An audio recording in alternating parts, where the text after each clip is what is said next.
The business end of the season, but for Watford, the business of the season has effectively gone. For Middlesbrough, and looking ahead a week or two into the future, it will surely be the playoffs for Borough because of their recent poor home form. John Driscoll and Simon Grayson with you for the commentary on this one. Simon, I've looked at Borough's recent games, 7 home games. They've scored 4 goals from an XG of 15, 365 touches in the opposition box. They just can't score a goal. Yeah, look, it's been a big factor for them missing out on automatic promotion. While that still is achievable, they've got to go for it. There've been plenty of possession in and around that final third, but they've got to make sure that they're more clinical in around it, get the shots off a little bit better, and going to the playoffs, if it's going to be the playoffs, it's been a far better momentum than they've been recently. Yeah, the aim for Borough, obviously, there is a very complicated scenario by which they could yet get into the top 2. So complicated, it's not really worth running through it. So as you can see by the players they've left out there, taking their places on the bench, is keeping half an eye now on the playoffs. Well, it certainly is, and you've got players that are needing some game time. For example, Morgan Whittaker coming back from injury and 1 or 2 others. So I think whatever Middlesbrough are going to do is they need to make sure they have positive results off the back of the Sheffield Wednesday winning midweek to have momentum going into the playoffs, whoever they're going to be playing. So it's a big game today, giving them that slight chance still of automatic, but momentum for the playoffs. And it's a big game for Ed still, as well as an individual. Obviously, Watford have this reputation, as we've seen this season, sacking Petzolano after 10 games. They do fire a manager. He's already been here. I think he's now gone past Claudio Ranieri's stay at the club. So he needs some positive results now. Well, it certainly does. I think the record is lost 4 out of the last 5, not scoring, I think, only 2 goals in that particular time. So again, for Ed, it's about getting positive feel to the end of the season, trying to win today and then next weekend as well. Because, as we know, the Watford board are reviewing the situations, and at one stage looked like they were going to be very close to the playoffs. Dwindled away, so Ed will be looking this next 2 games to positive to potentially save his job for him. He's spoken positively about the players. He said that they've accepted the responsibility for the poor results, and he says he can see things that are wrong, but he just hasn't really had time to change them. It's just difficult having 3 managers a season. Well, use the key words there, time. Allowing to get your ideas across, and the modern day football now, you've got to get results very quickly, implement philosophies, but got to try and get a positive finish to the season. Well, Kim Helberg says Borough are still going for the top 2, but his team selection suggests otherwise. It suggests that he's got half an eye already on the playoff campaign that will start for Borough in a couple of weeks' time. What they need to do is get some momentum going into those playoffs, get some positive results. To be fair to the crowd at the Riverside, they brought the atmosphere, they brought the party feel, even though there hasn't been much to party about in their recent home games. It could be costly, this run of form at home for Borough. It's a difficult division to get out of when you don't have parachute payments. It is still there for them this season. They still can go up. Well, Kim Helberg makes 4 changes, giving some playing time to players who need it and resting others ahead of the playoffs. Tommy Conway, Matt Targett, Alan Brown and Dale Fry are out. Alex Bangura returns at left back. Sonja Hansen and Jeremy Sarmiento get rare starts in wide attacking areas. And Alex Gilbert comes into midfield, allowing Adolson Malanda to partner Luke Ayling at centre-back. Top scorer Morgan Whittaker continues his rehabilitation from injury. He scored the only goal against Sheffield Wednesday in midweek.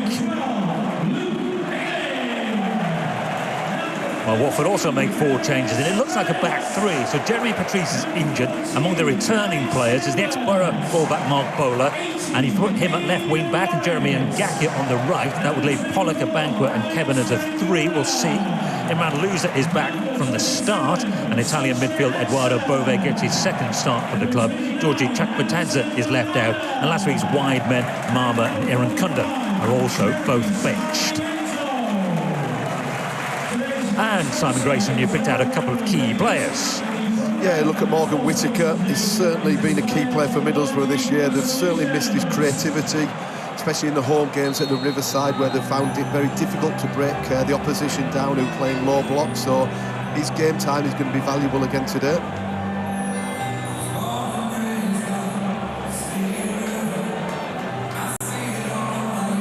And then we've got Luca Karunga, centre forward for Watford. They might not have too much of the possession of the ball today, given Middlesbrough's sort of possession-based style. But what he's got to do is got to make sure he keeps hold of the ball, give them a base to play from, and ultimately try and break his poor run of form in front of goal, where I don't think he's scored in the last 9. So the EFL has rejected the idea of VAR. It means that we will have to be a bit forgiving to the match officials. They are humans and they make mistakes. Adam Hertzeg is in charge of the game today. Imran Louza and Luke Ayling are the 2 skippers. Louza, perhaps perplexingly, left out from the start and then brought on at half-time in their last game. He's Watford's best player in many aspects of the game. Ledsell was going with a 4-4-2 in his early days in charge of Watford. He's only 35. Both managers are very young. Nagil Selvik has got good shot-stopping stats, although his manager was honest about his shortcomings in terms of the build-up play. They might just be going a little bit long. Also, as you say, Sam, got a 6'6" centre-forward. Yeah, they've got to mix it up. Obviously, a lot of coaches want to play out from the back, but you've got to do it accordingly, really. If you've got a big centre-forward, maybe you can drop it into him and you've got a base to play from. So, tough test for him today against a strong Middlesbrough defensive line-up. So Middlesbrough are in red and white.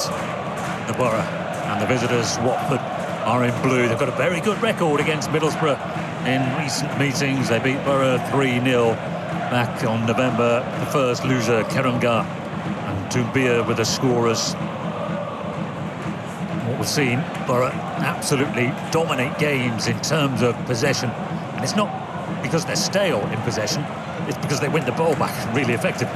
Yeah, I think Kim Hellberg's done a really good job in terms of not changing it too much. I think one of the key elements over the last few weeks is Hayden Hackney's been unavailable through injury, so Kim will be delighted to have Hayden Hackney back as quickly as possible. But I think they've got to be a little bit more ruthless in around that final third.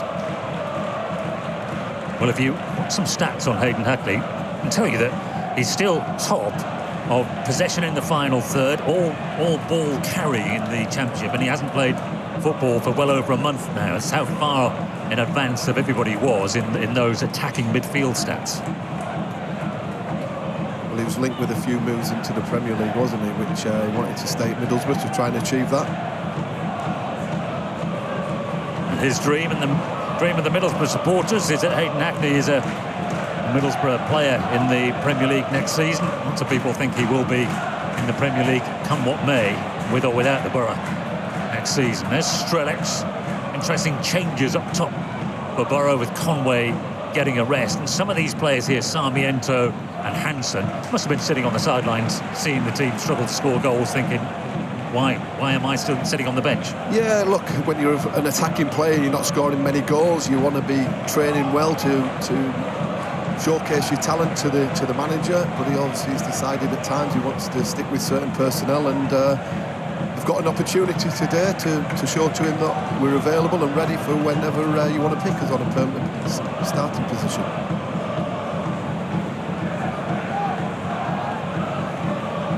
So Whittaker started on that right side, hasn't he? There's obviously an element of fluidity about the attacking midfield line.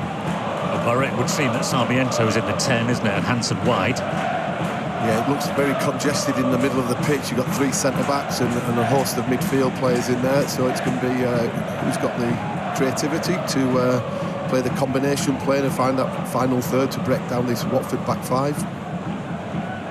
Yeah, it's a 5, and then temporarily Loser was in there as well. It's temporarily a 6, wasn't it, in a line.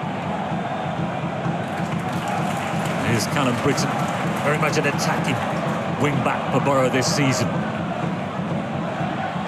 And their top scorer, Whittaker. Ayling fires it into the penalty area. Sarmiento trying to drag it into his possession. But this happens so many times with Borough. The ball is cleared, they win it back again straight away. think from a Middlesbrough perspective, they want to try and get that early goal if possible, just to give them that extra little bit of confidence, belief. The win against Sheffield Wednesday midweek will certainly have helped them that.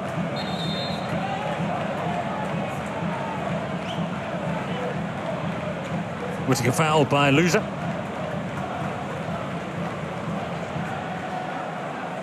Nathan Morris, who'd love to be playing in the World Cup with the USA team, played in a friendly in March. Not really guaranteed his place. An opportunity for him, though.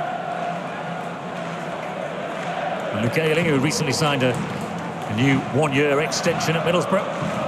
And Bangura. Malanda. In the centre of the defence. And Whittaker. Wide to Callum Britton.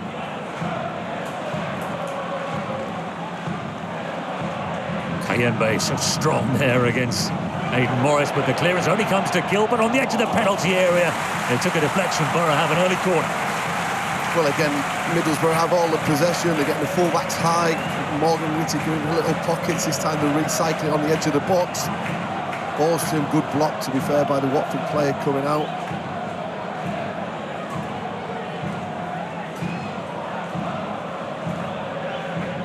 In-swinger from Whittaker towards the back post. A good punch on that from Selvik. Hansen was fouled as Watford tried to nick it away. Eduardo Bove, the guilty man.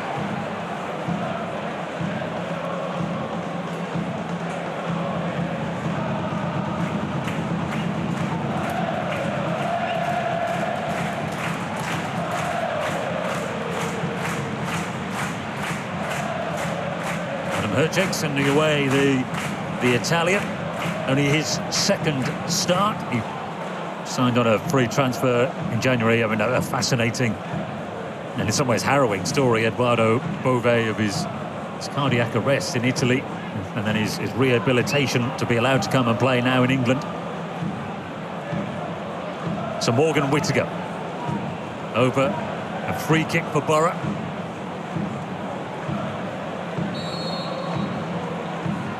Whittaker goes for goal. Oh, what a goal!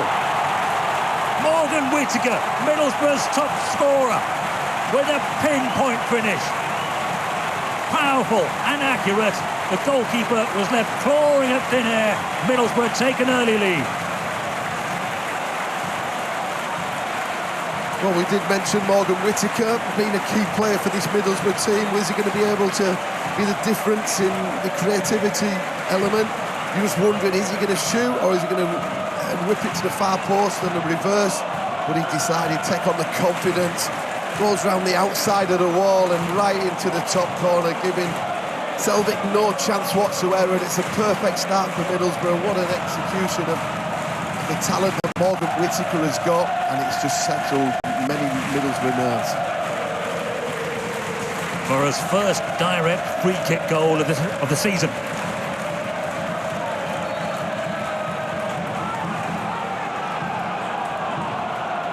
Well, they got a relatively early goal against Sheffield Wednesday. That was a defensive error that gave Whittaker the gift. This was a bit of quality there from Borough's top scorer. But they've got some defending to do.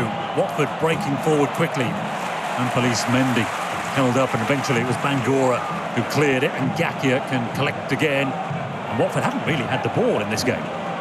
I think that's probably the first opportunity they've had on the counter-attack. Middlesbrough have dominated the ball and had a good start and got the early deserved goal. Fantastic finish, as we mentioned. It's now up to Middlesbrough to make sure that they don't just sit back. They've got to try and get that second goal, which will be crucial, settle a few nerves, get the confidence in a few other players. Watford, on the other hand, got to come out and try and get into a foothold into this game, which they've not been able to do so far. There's more pressure, though, there from Watford. They do turn it over, and Karamgar, and here's the opportunity. Kayembe can strike it. He looked awkward as he moved onto it. It was an unconvincing finish.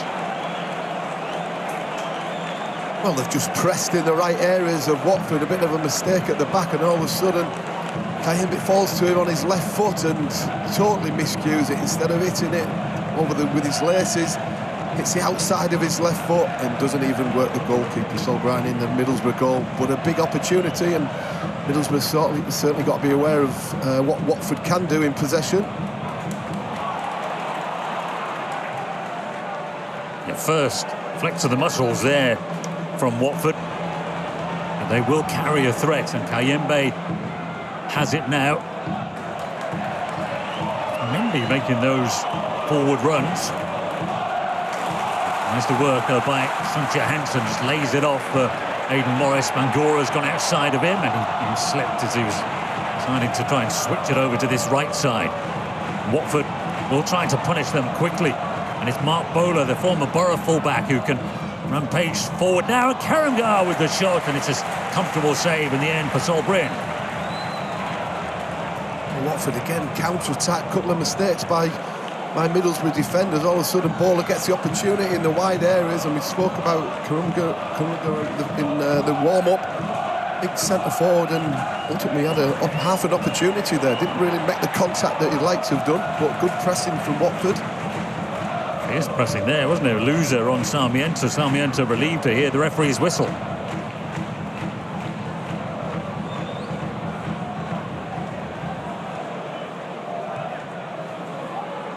Interesting switch in the game, isn't it? Since Middlesbrough scored the goal, it had been, I think, literally one-way traffic until that moment, and then Watford have shown their teeth since then. It's as if the Watford players had just started when they kicked off for the first goal from Middlesbrough. It's been a good response from them, that they've taken the game to them and pressed at the right areas, and Kim Elberg will be a little bit disappointed that they've not been able to carry the momentum of that first 7 or 8 minutes where they got the first goal. And there's that stat about Watford's recent domination of these games against Middlesbrough. Sissoko with the goal last season. They did the double over Borough in the last campaign. One stat that Watford are top of in their championship, not the one you're thinking, it's fast breaks. So they get up the pitch quicker than anybody else. What they haven't done this season is translate that into goals, particularly if you look at goals from fast breaks. They're just in the pack with everybody else. So they've got potential to turn you around and hit you hard. Yeah, I think that's been evident since the goal, that they've had 2 really good opportunities. We saw Karamgar and Kayembe breaking on the counter-attack. And if Middlesbrough are moving players forward, full-backs pushing high and wide, the 2 centre-backs of Ayling and Malanda have to be aware that Watford are going to try and hit them on the counter-attack with the pace.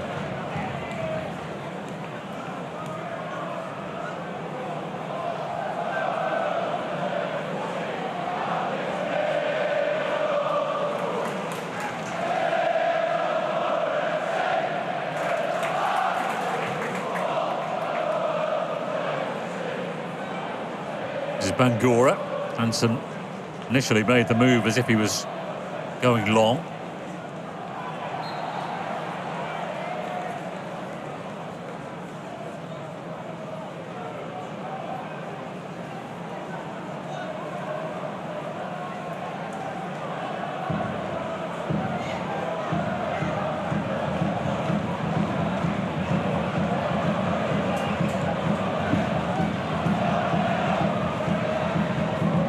Ayling trying to get around Karamgar. The centre-forward has the physical advantage there, doesn't he, over Luke Ayling. And now Kayembe again into some space, and he hasn't been closed down.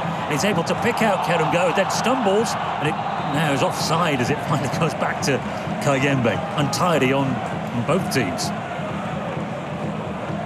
Well, we talked about Karamgar's sort of physical presence, and it's certainly made it difficult for Luke Ayling before, and Bowler gets in and Kayembe get into a real good position, and then sort of stumbles his way into that box and couldn't quite get his first touch off, and ultimately led to being offside. But you can see Watford, as you mentioned, being strong on the counter-attack, physical presence, and Middlesbrough have not really responded too well to scoring the early goal.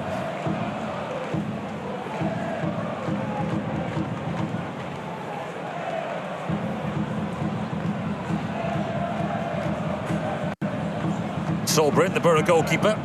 Middlesbrough, born and bred and academy product. Took a long time before he became the number 1 at Borough. And Bangora's under pressure. And Police Mendy, the man leading that energetic press again from the Hornets.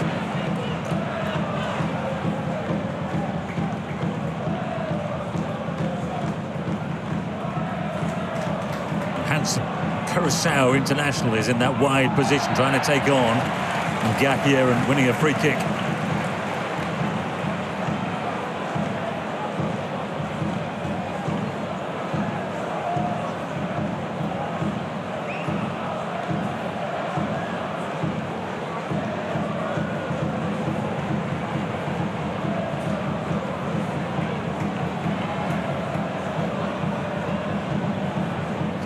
Morgan Whittaker set piece has ended up in the back of the net. This will obviously be a cross from Borough's top scorer. Not the biggest team, missing Dale Fry today, who lends inches to Borough.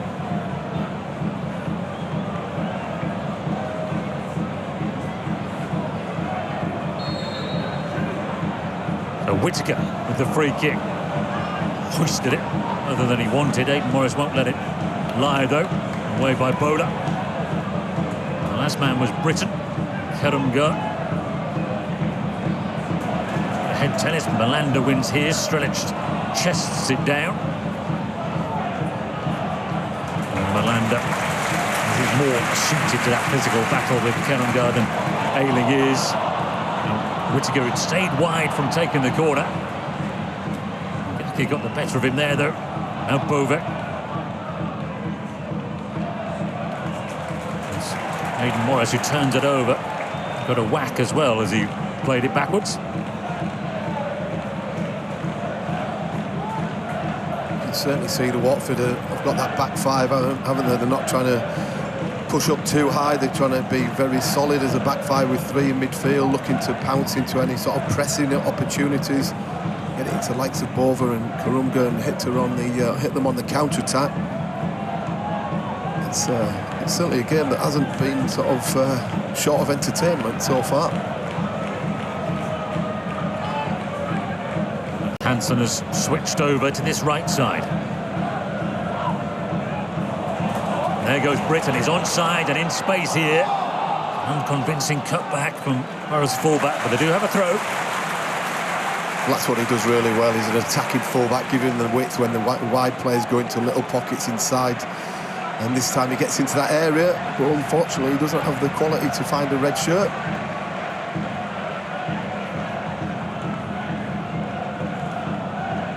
Oh, nicely worked by Middlesbrough. Sarmiento. Bangura. Morris, who's never scored for Borough. Dispossessed by Loser. Overmark got a little bit lucky there. It looked like a slip, didn't it, by the Italian? Yeah, I think he's got away with that. But again, you can just see Watford pressing in the right areas, that middle third of the pitch where they went for a pass and all of a sudden they're looking to pounce on it. I think Watford players are a bit generous in getting a free kick now from the referee.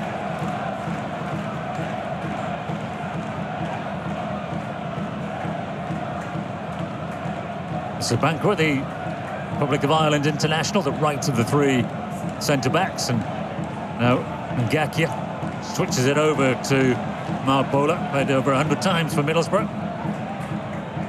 And into the feet of Bove, takes it on the edge of the penalty area, crowded out by red shirts. Gilbert away. And then Matty Pollock can sweep this up. Strelic says it was out of play. I think the assistant referee got it right.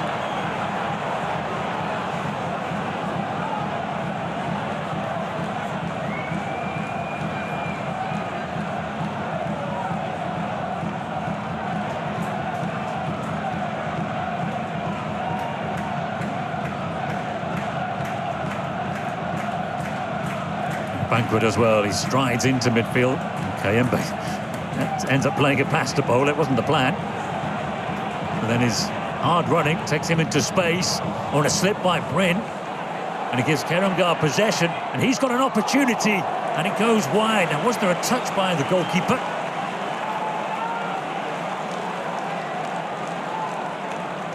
Well, they got a little bit lucky in the first place, how they got there, and all of a sudden it ends up on the left-hand side where they've been quite dangerous to come on and inside the box.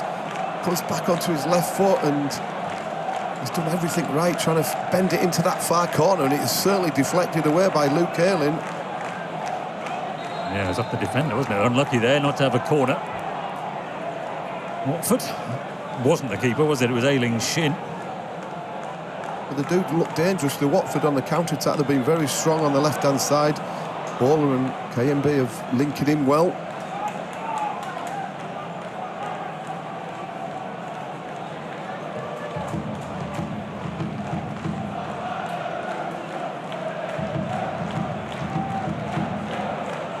Bangwa spots the forward run from Mindy.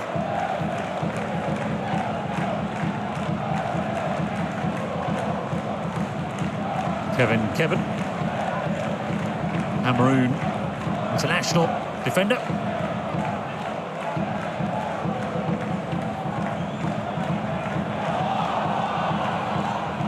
Bove makes his first from midfield, and Morris, the industrious American again, who wins it back. Sarmiento doesn't get the referee's decision this time. Loser can take on a shot. And Solbrin just goes and waves at it as it goes wide.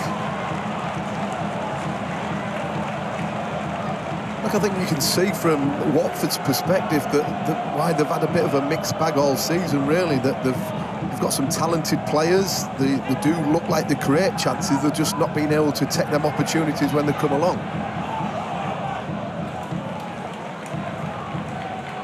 It's his 14th game in charge. They were 3 points off the playoffs when he arrived. He's only 35, but he's got experience. He's been coaching since he was very young indeed. Managed clubs previously in Belgium and a spell in charge of Anderlecht.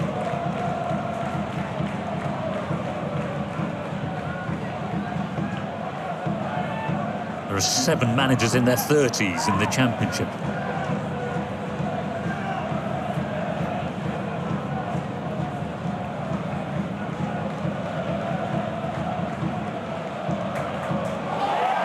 It's loose in the midfield again. Kayembe's the first to react to that.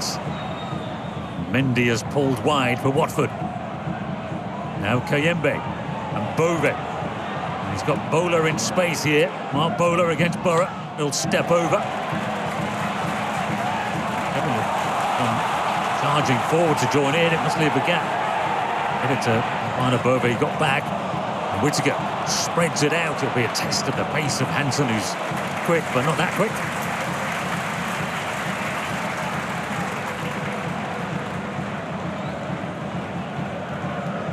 When you look at Kim Hellberg, if you're looking at his defenders at this moment in time, where they've been really strong, but just a few unforced errors at the moment that Watford have nearly capitalised on. Obviously on the opposite side there, Middlesbrough break, and you see Whittaker's quality looking for that 50-60 yard diagonal pass. Unfortunately, it just didn't quite get to where it meant to do, but he's a big player back for them from now to the end of the season, into the playoffs potentially. Slight mistake there by Gilbert, has allowed Kayembe possession again. He's into the penalty area. Get it back again. A little short of blue shirts to aim for. And Mark Bowler caught sleeping.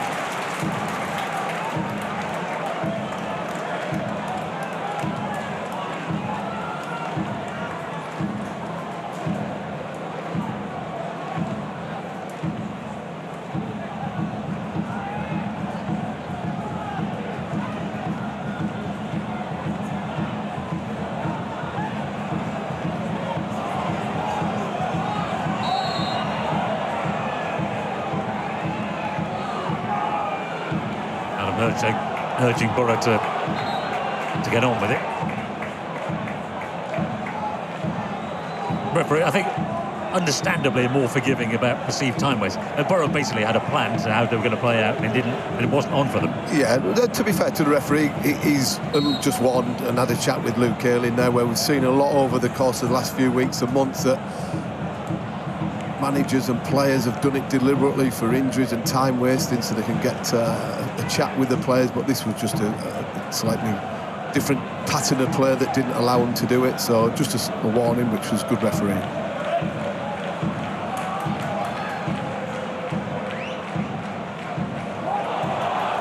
Selvic's taken a gamble there against Strelec, and the home supporters appreciate David Strelec putting the yards in. He's had an interesting season. Strelec has got 6 goals in the Championship for Borough. He arrived on deadline day. Hellberg was more, he's quite honest, he was saying he's taken a bit of time to adapt to English football. Yeah, look, it might not be just this year that they get the benefit from him. He'll be learning every day in training from the players, but every game that he's involved in, different ways of opposition, the physicality part of the game, the intensity. But he's obviously a player that the club have trusted in and think he's got good potential. Scored 4 goals for Slovan Bratislava before he signed for Borough on deadline day, and he scored a couple of international goals as well this season.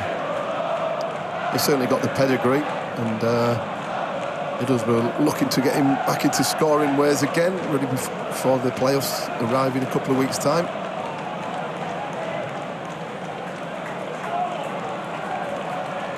There's Bangura back in the Borough starting lineup today. Now Soncha Hansen. Only his 4th start, and he goes on the outside of Ngakia. There's a second line that came from Nampalys Mendy. It's a corner for Borough. It's been positive since every time he seems to have got the ball, he wants to go on the outside of players, take people on, try and make something happen. 2 blue shirts round him this time and stopping him in his tracks.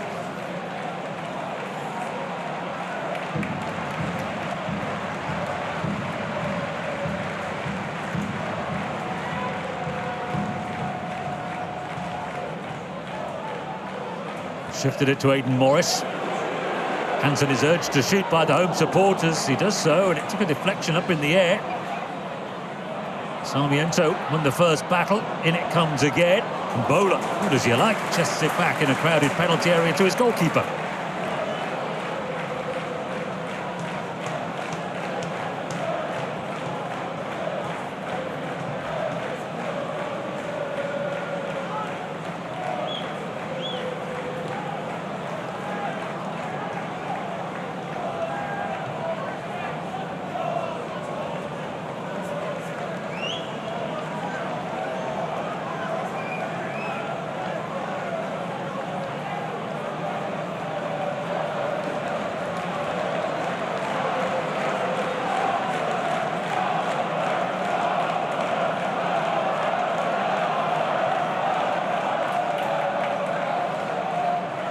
So it's Borough's pressing that forces Watford to have to go long. Karangar was up again, sailing again. No, Morris was back, and it comes to Eduardo Bove. Now that's going to be a free kick on the edge of the D there for the foul by Morris. Sometimes going route 1 from back to front can be just as effective. We saw it got to Karangar, and he does well to hold it up, and then at least he had Bove in and around him, supporting him for the second ball, and a bit of a needless free kick really from a Middlesbrough perspective. Very similar position, probably closer, that Middlesbrough scored from early in the first half. See if Loser's got the same quality as Whittaker, if it's him that's going to be taking it.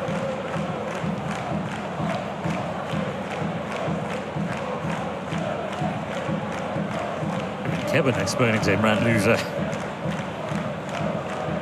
what to do. Fairly confident the Loser knows. I was going to say, captain pulls rank, and attacking midfield player or defender who wins the battle, normally the attacking midfield player. Well, I said it was Borough's first direct free kick of the season that Whittaker scored earlier. Watford have got 3, which actually puts them joint top. It could be Bove. Loser steps up and goes for goal, and it's just wide. It was curling. And Bryn must have been relieved to see it that side of the post. Well, it's one of them for the goalkeeper. He's waiting to see if it's going to be the left-footed or the right-footed attempt. It's the left foot of Loser, and Bryn just sort of goes to his right slightly, comes across him on the reverse of Loser's left foot, and it just goes past that far post. Would he have saved it? Maybe. We'll give him the benefit of the doubt that he knew what was happening.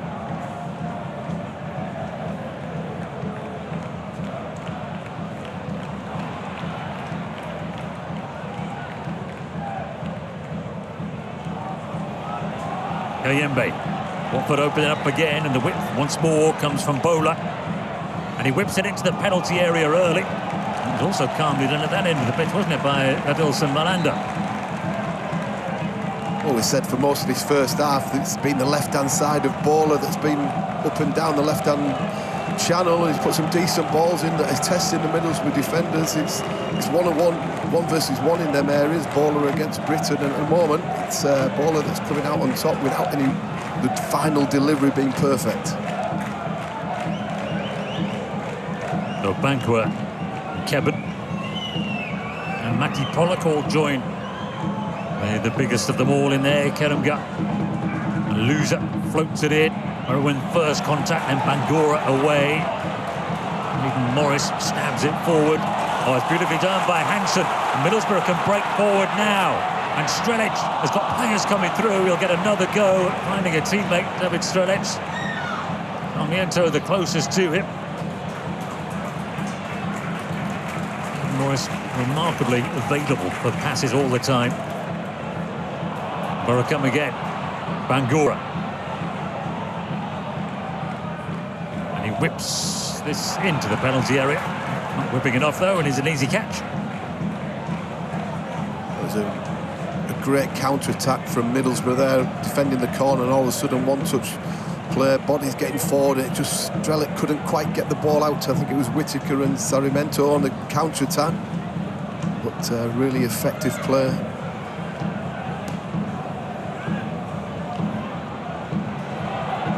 Ailing under pressure from Keremgat, and he's won the ball here. The big Watford striker holds off Mugale. Has to wait and wait for some support. Rover's going the wrong way, but Watford still have possession. Kayembe. He's short pulled briefly by Morgan Whittaker, and then Borough will get the free kick for that. Though no, he's allowed play to go on, and Strelic surrounded by blue shirts. How much can he do on his own here, David Strelic?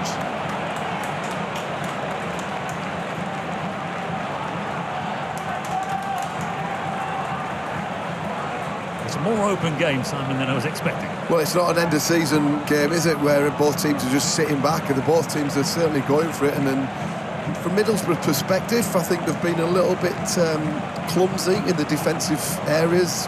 Few unforced errors where Watford have tried to capitalise, but not quite had the quality in around that 18-yard box to take advantage of the errors.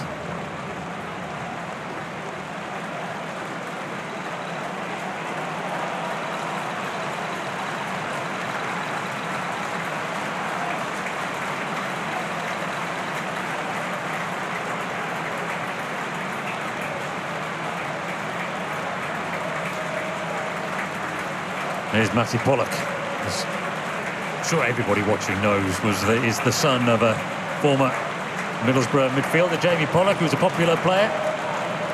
Borough. Simon Grayson and I were just discussing before, and he's relegated from this division with Manchester City. Yeah, a few years ago now, and it just shows you how far a football club have come. And very competitive was Jamie, a bit like Matty. He's a no-nonsense defender. Jamie more a midfield player, and quite renowned for one of the strangest own goals in football in the 90s. Sure, if he's watching, he'll be delighted to be reminded. So Matty was born in Surrey when Jamie was playing for Crystal Palace, and then he came back up and was brought up in Middlesbrough.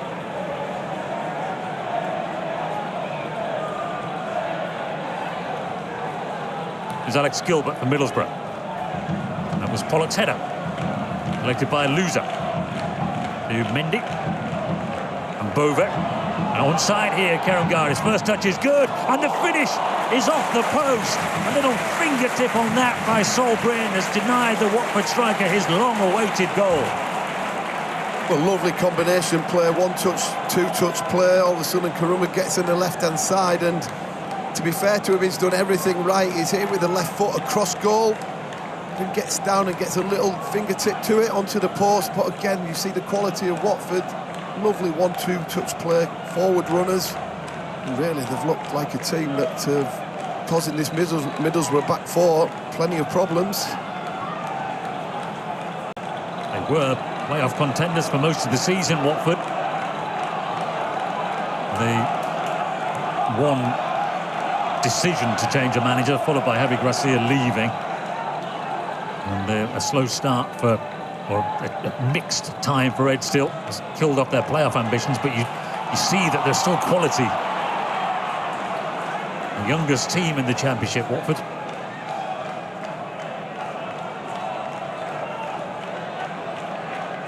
I think the system is suiting them, playing the 3 at the back and 2 up front, because Middlesbrough are pushing the full-backs high and allowing Watford to try and counter-attack 2 versus 2 against Ayling and Malanda, and been very positive in that respect.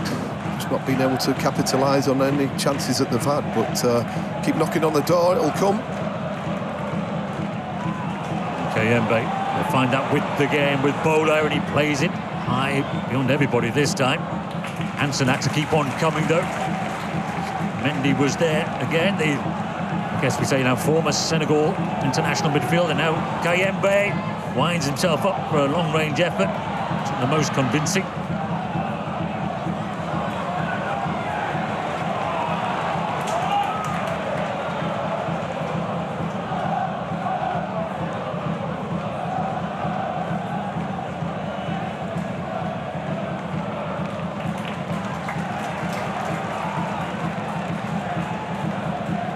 There we are, just 1 shot on target each, and Watford have had far more attempts at goal than Borough.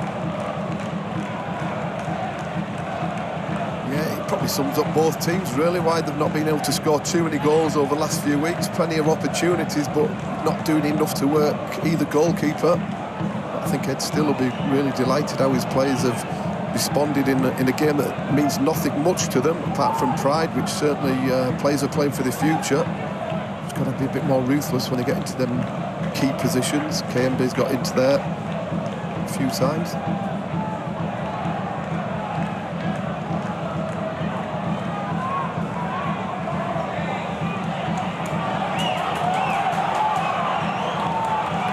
A ripple of frustration from the Riverside faithful.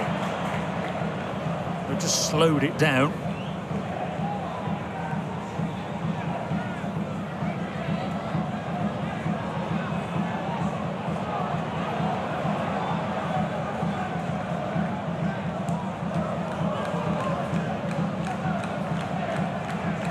Still will be fairly happy with his tactical plan in this game. Obviously, they were 1-0 down before we really knew what the tactical plan was. Yeah, look, they look very solid at the back, and the way Middlesbrough are playing, as we mentioned, that the full-backs are playing against the wing-backs and looking to hit them on the counter-attack. We have seen Borough in the second half of the season under Kim Hellberg at times playing a back 3 as well. And we've seen Malanda operating in midfield for Middlesbrough as well. So Hellberg's another coach, another young coach who's prepared to be flexible. I think that's really important, that some coaches can end up being just very plan A. Hellberg, as you mentioned there, has played 3 at the back, 4 at the back, 4-4-2, 4-3-3. So I think sometimes you have to have that plan B and C if you're wanting to win games differently. Alan Britton, who hasn't really been getting forward in the last 20 minutes or so. Here's Kayembe.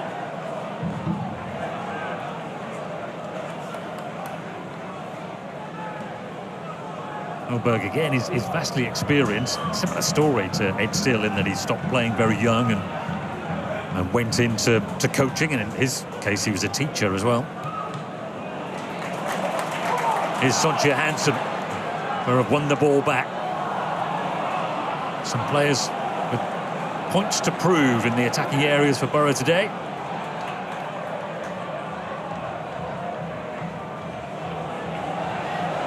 Loser. Kayembe again is on his bike and making another long-busting run forward.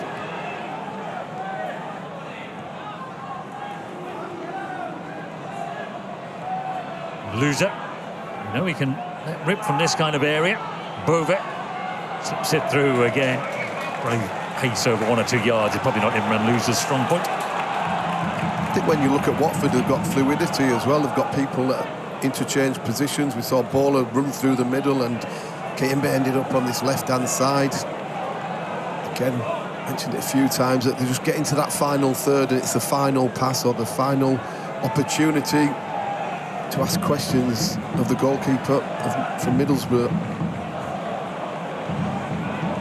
But they've certainly been the better team for the last 10-15 minutes. Callum Britton just reduced firing a long ball into space.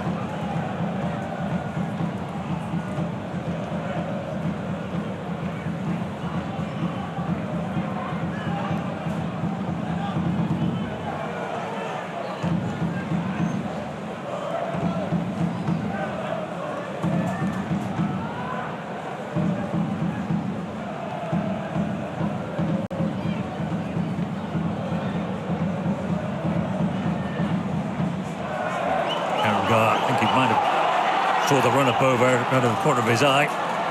Now Britain can run forward, but Kevin Kevin had him for pace. Selvic's forward pass wasn't the best. Bowler gets it. Loser.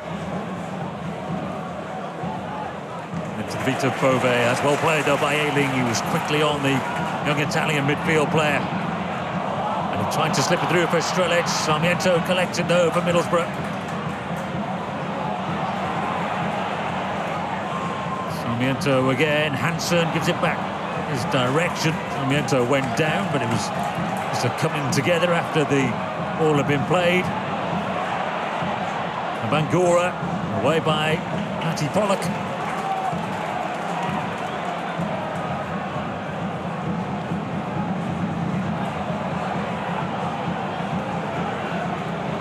Ayling, he decides to go for goal, and the goalkeeper was slowed down, but it's from behind. Well, first bit of sustained pressure from Middlesbrough for quite a while, but you see plenty of blue shirts back there. Luke Ayling decides that he wants to step in from his centre-back role and don't get into these positions too often, and takes a deflection away. The goalkeeper does well to get across, but the first time Middlesbrough have actually had a bit of sustained pressure. Yeah, I need to give him more credit for that save, Selvig. That's why he delayed slightly, wasn't it? Because he just took a deflection. And here's the corner. Ayembe wins it, hasn't gone far with the header. And Bova tries to get something on it. It comes out to Britain. Good to get the corner. Taker wants it back again. They're all still in there in red. Goes towards the byline. Then he dinks it up to the far post. Everyone had come in to the near post. Hansen is out there to retrieve it again for Borough. And then it's Callum Britton who's urged to shoot, and those Borough supporters might change their mind. Well, I think from a Watford perspective, you'd be quite happy just to see defenders shooting from 25 yards out. Not often they normally score from that sort of area. So good defensive work from Middlesbrough, from Watford. Graphic there about Borough's touches in the opposition box really does book the recent trend. It's the one I was giving you beforehand, where they've had 90-odd touches per goal in the opposition box in this run of 7 games before this game, in which they've really struggled to score. I think that's to the credit of Watford. The defenders have defended well, have limited them to be getting into them key areas. The attacking third in around that 18-yard box. Watford have pressed in the middle of the pitch and done a good job on them so far.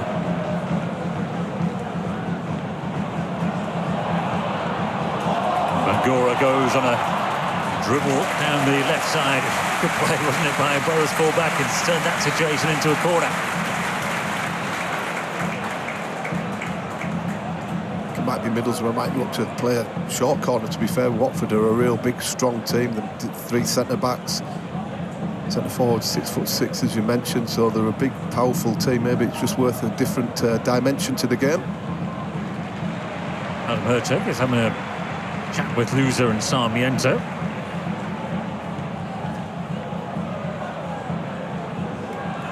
And their conversation goes on.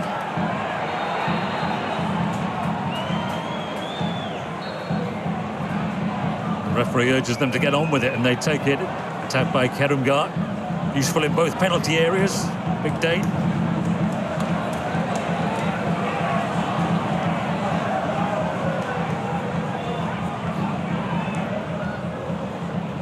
Sarmiento is wide. He's on loan from Brighton. Hasn't scored yet. And Middlesbrough's red.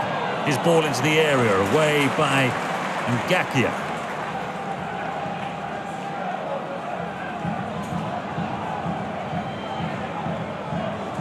Morris to Hansen.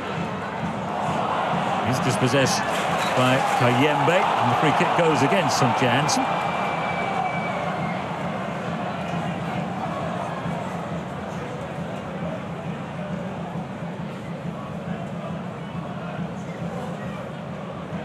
Was a youth player with Ajax, growing up in the Netherlands, now an international for Curaçao. Only 23, first season at Borough.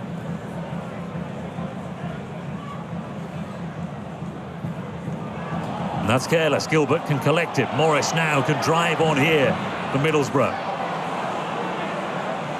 Difficult pass that he attempted. Kayembe to lead a break. There's a little pocket of space popped up, but careless with the execution of the final pass is the main criticism of the game, Simon, isn't it? Yeah, I think all around both teams are getting into that final area. More so Watford when they're breaking on the counter-attack. They're getting the space and the bodies forward, but just can't get the final pass off where, from Middlesbrough's perspective, there's lots of blue shirts in around the 18-yard box and they find it difficult to sort of get any key moments for them. But ultimately the one-up, just a couple of minutes before half-time. Is Sarmiento yet to really make his mark on his loan stay with Middlesbrough. Been promoted twice in loan spells, so he could get, I guess that would be a unique hat-trick if Borough do go up higher the playoffs.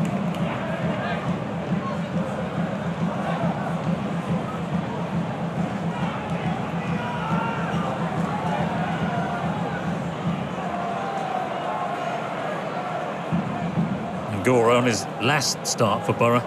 He scored a really good goal against Swansea, then gave away a really bad penalty and was off 30-odd minutes in.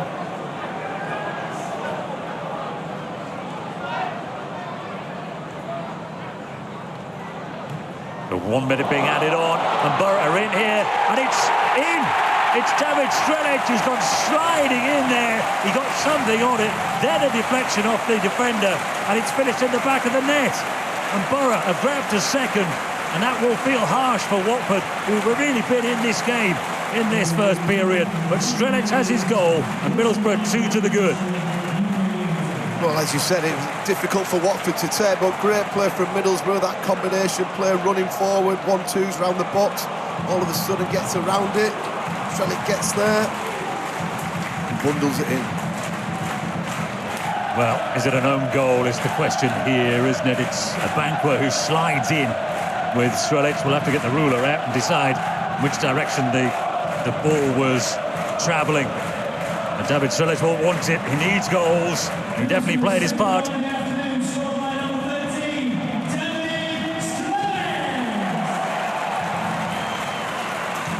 been against the run of play. Middlesbrough started the game really well and ultimately finished it well. And that was the end of the first period, so Morgan Whittaker with a super free kick in the 6th minute, but Borough in front. And then in truth, they struggled to create many opportunities, and Watford were a real threat on the break. Strelic is currently given that half-time goal. At the break, it is Middlesbrough 2, Watford 0. So welcome back to the Riverside Stadium on the banks of the River Tees, where Middlesbrough lead Watford by 2-0 at half-time. But don't let that give you the impression that Borough have coasted through this first half. It's been an intriguing tactical battle, hasn't it, between two very young coaches. Simon Grayson knows all about getting promoted 4 times as a manager in his EFL career. What if Borough need some momentum to go into those playoffs? I'm not sure. You know, they're 2-0 up, and so in a sense they're getting the result, but it's not as if it's been a brilliant performance. No, not really. I think the most important thing will be the result. Building off the result from midweek against Sheffield Wednesday was good to break that cycle, and then as it stands at the moment, they're 2-0 up, and if they can go back-to-back victories at home, that'll play a big part with momentum. So yeah, they've got to improve in many respects, but ultimately that confidence level can be certainly improved. And also with Morgan Whittaker showing what he's capable of in the last 2 games, and Hayden Hackney potentially coming back, they'll go into the playoffs in good spirits. Middlesbrough's playoff record is not good, in truth. They've been in the playoffs twice in this spell down, and each time they've lost on aggregate 1-0. And they've lost the home game 1-0, and then obviously not been promoted from there. All of that kind of stuff, of course, means nothing. No, it certainly doesn't, and I had this when I was at Preston. We got into the playoffs and everybody's saying, oh well, we might as well not bother because we've not won in the last 10, I think it was. But my response would be, look, records are there to be broken, so Middlesbrough will have that opportunity if it is to be the playoffs, and it is momentum, a little bit of luck along the way, and having the key moments in games being crucial and taking them when they do come along. Matt Targett was left out of the Borough side today. Well, just one of the players who I think needed a rest. It's the end of a long season. Leo Castledine was a player I think who would love to get on the pitch. It's a mixture, isn't it? Resting players who played a lot and giving some minutes to players who haven't. Yeah, the likes of Conway and Brown and Targett instead have played a lot of game time over the last few weeks, and maybe just a bit of physical rest, mental rest, ready for next weekend, and then ultimately the players after that. So, yeah, these lads will be dying to get onto the pitch, make an impact, and show what they're capable of doing. So the Watford supporters, if you came on the official coach, had to leave at 5:30 this morning. So credit to those supporters who have made the long journey up to the northeast of England for a team with nothing to play for, in truth. Well, full credit to them to do that. It just shows you what it means to them to support the clubs. Club like Watford, they see lots of players leave and lots of managers leave, but they stay through thick and thin, seen some good times, some bad times. I think they'll be really pleased with how they've seen the team play today. They've worked really hard, they've showed some good quality, defensively been strong, but they'll be frustrated more than anything that they're actually 2-0 down in a game that they actually played very well in. Middlesbrough have had 15 of the last 16 seasons in the Championship. There are only other foreign coaches, Aitor Karanka, who got them promoted up to the Premier League, but they came down at the first time of asking and have been stuck down ever since. It's a difficult division to get out of if you haven't got the parachute money. Well, it certainly is, and it's ultimately very difficult to stay there as well. And you look at the teams from last year, this year in the Premier League, some are going to come down, some are going to survive. It's ultimately trying to get there in the first place and making sure that you don't sort of gamble too much and don't get there with the money situations. But if you do get to the playoff situations, it's going to be, well, let's have a go for it and let's try and get there and build off it from when that eventuality happens. Yeah, this season we had the situation where it's been a funny all season in the Championship. That's the Championship for you, where Ipswich and Southampton started poorly. They could end up both going up yet, of course, and Leicester looked more of a promotion threat in the very early part of the season. One of your old clubs, of course, Simon, have ended up incredibly going down. Yeah, look, I've been there this week, last night against Millwall and Tuesday night against Hull, and it's a terrible situation, but it just makes you realise that no club has got a divine right to be in any division. And you talk about 10 years ago being Premier League champions to League One, it just shows you what can happen in football. That's my target. There he is, in fact, on and ready to go in the second half. So he's had 45 minutes of rest. One of the Borough players with some Premier League experience. If they do go up, of course, every time at the end of the season you see players celebrating promotion, you know that half of every team are not going to make it through. So Watford in the blue get us underway at the start of the second half. They trailed by 2-0. I think Ed Steele will have told the players, keep on doing this much of what you were doing in that first half. Let's just confirm it is Bangura off again. So it's a real blow for Bangura. It doesn't seem able to get through the bulk of a game. Yeah, it'd be interesting if it's a tactical reason or a fitness level reason, injury. Because he was trying to get forward and give them that width down the left-hand side. Selvik has to come and kick it down the pitch, and Targett puts it out of play. That will give us an opportunity just to have a think about David Strelic. Did he score at the end of the first half? My belief is that he did. We'll have another look, because I initially thought he'd scored, and then I thought about had got the touch, and then final version. We'll have a look together shortly. I think it comes off Strelic's head and goes in. He scored another one against QPR where he was trying to get out of the way of a Whittaker shot, and he got given that goal. So he's had a little bit of fortune along the way. He's Slovakian striker. Both sides have made 4 changes coming into this game. A couple of players have down, one from each team. Morris gets back to his feet. Kevin goes on, and now Bowler on the overlap puts it in. And Ayling gets there first. Bova tries to something on it. And he should be that ball out of play, Luke Ayling, and it's a corner.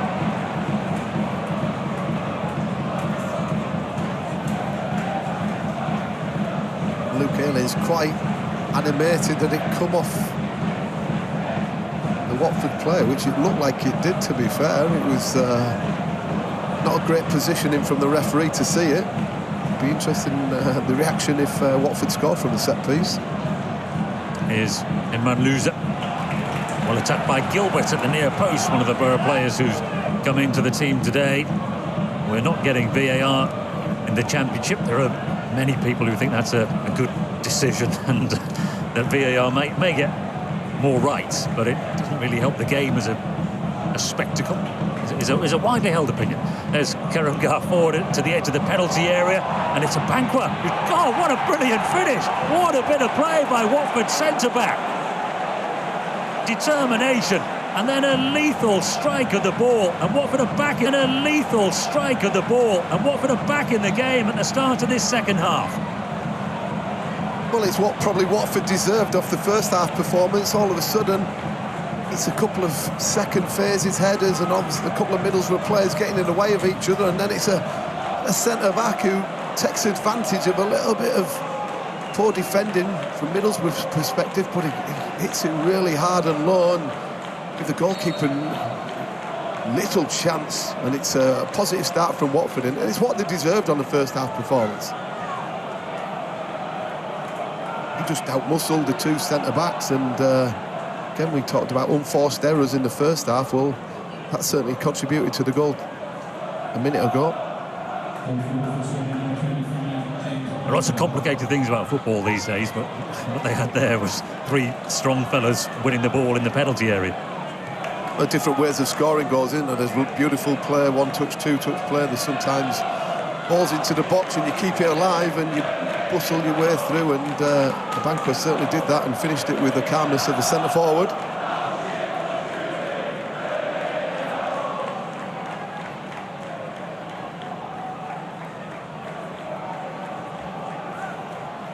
But both teams on a bad run. Watford have lost their last three coming into this. No win in 6 and only 2 points. Only 4 away wins all season.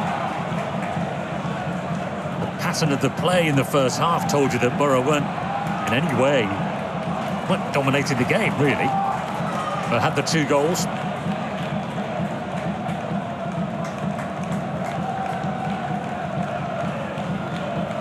Here is Matt Target, who came on at half-time. Switches it across to Whittaker.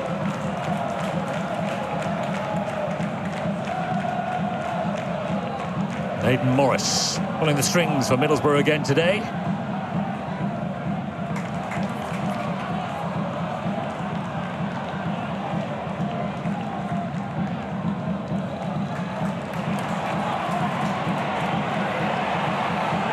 Again, just a few moans and groans from home supporters as Borough get a bit stuck.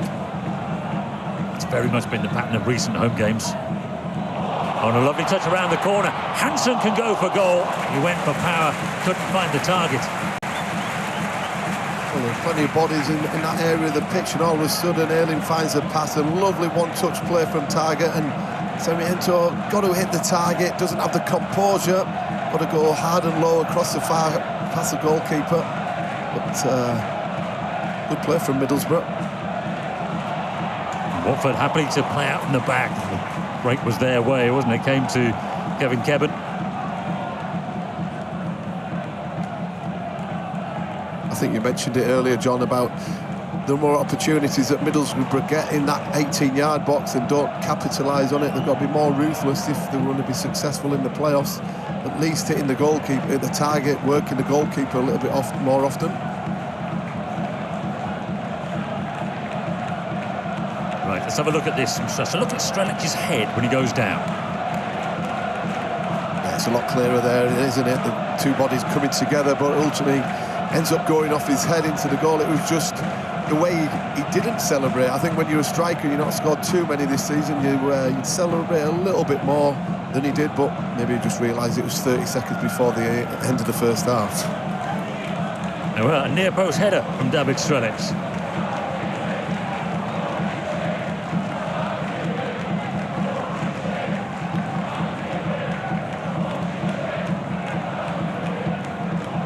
Now Callum Britton for Middlesbrough. Conceded early in this second half. Morgan Whittaker.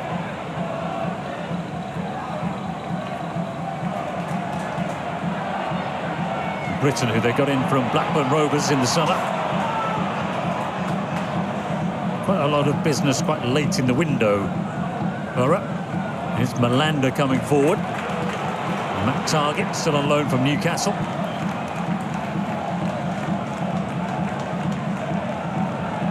Yembe.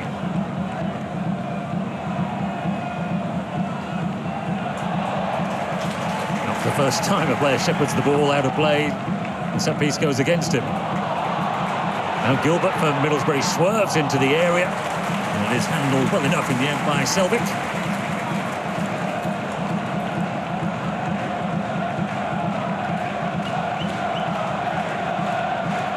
Gilbert back into the team, looking to make an impression.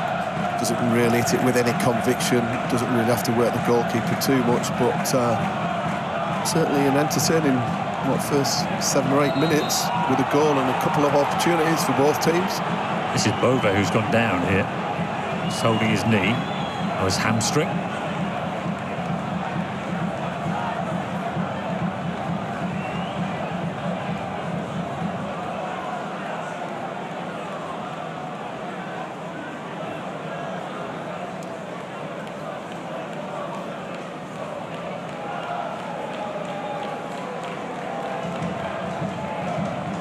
Jogged, didn't they, after that? So yeah, normally when you do your hamstring, it's sort of a dynamic sprint, but he was just jogging really, and felt some pain in it. And normally when you have a hamstring injury, you'd be very surprised if we see him carry on, but it didn't look like it was through any exertion really. It was more sort of something that's just probably crept up on him from the half-time break, rather than any real exertion of a bit of pace or anything like that. It's only his second start since he came to play in England, 8 substitute appearances as well, so it's just a hamstring. So let's have a look at the goals. This was the quality of this. The strike behind the goal, you really see what a good strike it was. Yeah, it's certainly a great angle to see it. His left foot, and he just bends it into that top corner. This one was Strelec, he was in amongst it, cut the bodies, hits him on the head and goes in. His Middlesbrough, they put 2-0 lead at half-time, but all of a sudden Banquet gets in amongst it, bullies his way through the 2 centre-backs and finishes like a centre-forward, and game on. And it's what Watford deserve, to be fair. They've been very good first half without having too many clear opportunities, but they've certainly got themselves back in this game very quickly. James Banquo's first goal in his 50th appearance in all competitions for Watford, so congratulations to him. Took it well. Hopefully it's not his second goal doesn't take as long to come. Ball was rolling there, wasn't it, as Sarmiento put it down.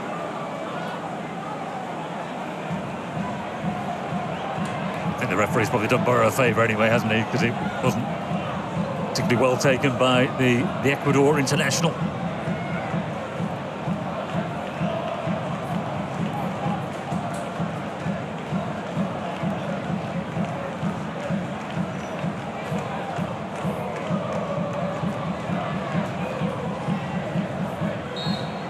But the experience, Matt Targett here for Borough against Watford, who are temporarily down to 10.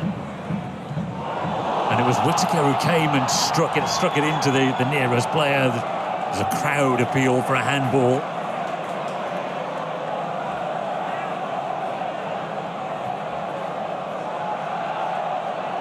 And Targett. And Bova has to wait. He would be allowed back on, but the ball's in his neck of the woods.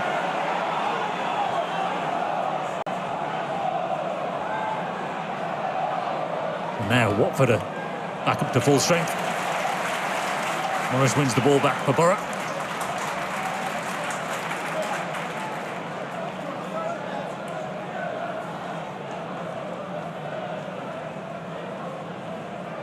Like Bova's had a good recovery very quickly after going down quite easily with his hamstring. Once he feels that he's going to be okay. Sarmiento to Gilbert. Whittaker wide. Lifting infield, and he curls it towards the feet of Strelic, who's in the penalty area. And Sarmiento. Target is there, first time into the box it goes, and it's turned into the back of the net, and it's Whittaker again. Well, no shortage of entertainment at the Riverside, and Borough so grateful to have Morgan Whittaker back in their ranks. He's got his second, and Borough lead by 3-1.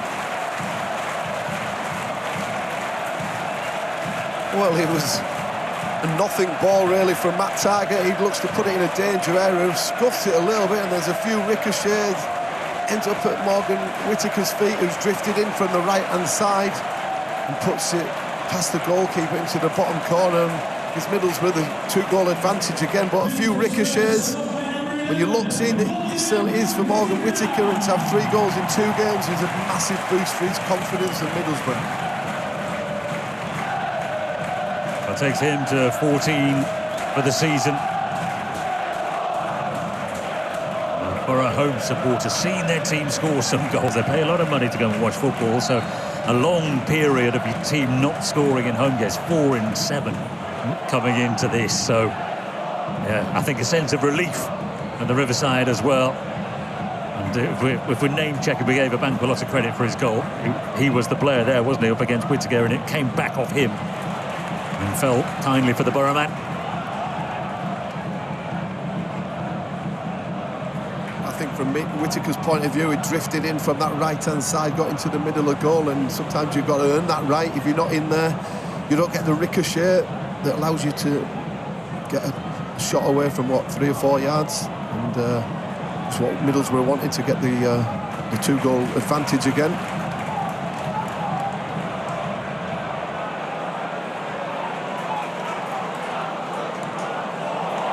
It's threaded forward by Target. Pollock comes across.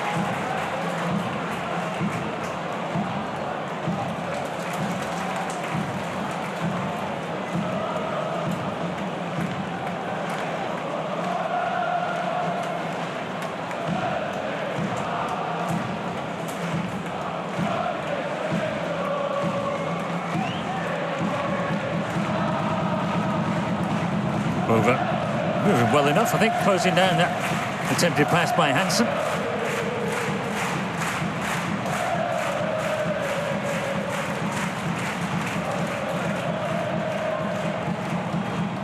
Brisson to Sonja Hansen. Goes down to the challenge of Matty Pollock, but doesn't get a free kick.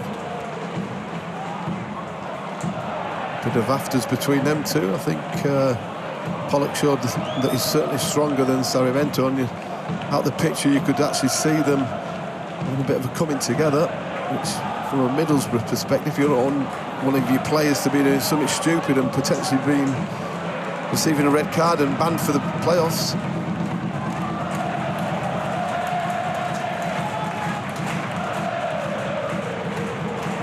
Sarmiento's touch to Hansen.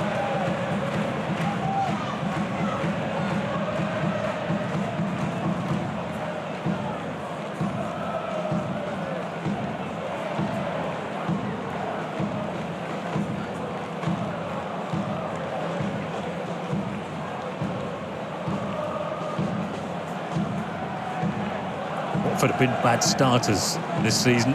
We took the table from minute 0 to 30, the bottom of the league. And Borough worked this nicely. Strelic into the area, tries to get it in at the near post. Nigel Selbit closes the gap.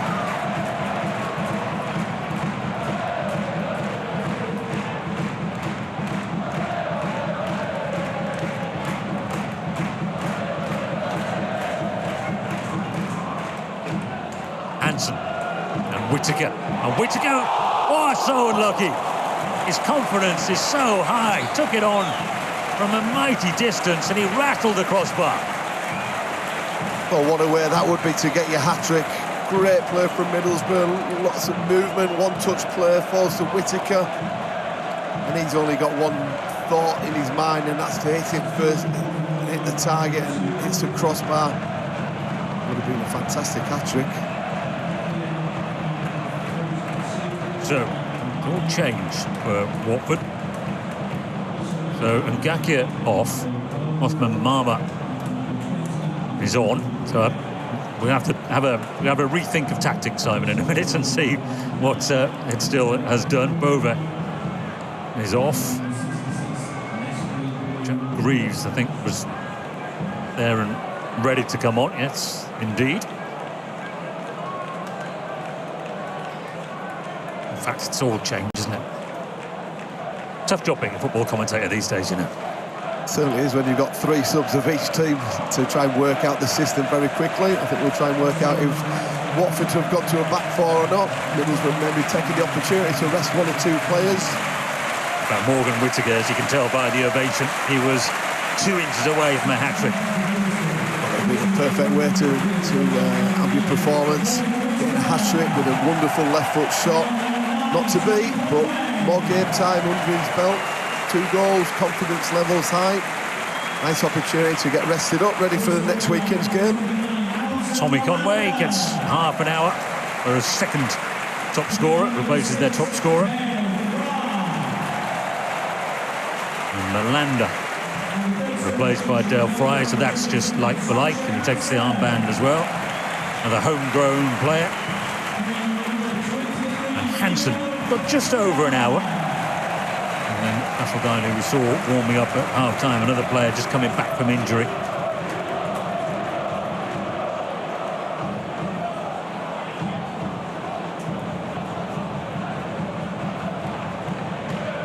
Seeing the shot now, gets it out with his feet, does Morgan Whittaker. And what a fantastic effort. Goalkeeper was beaten, just needed to be 2 or 3 inches lower. And hit the back of the net and it'd been a wonderful hat-trick. Great 62 minutes for Morgan Whittaker, a couple of goals, rested up, come through it injury-free, ready for next weekend and the playoffs after that.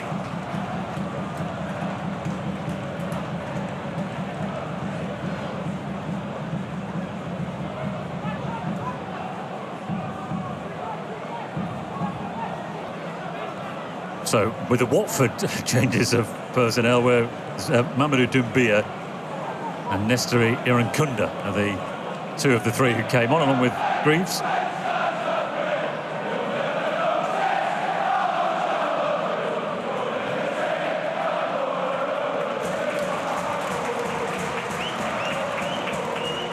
And we saw Marmer as well, so is it 4? That's a lot of changes.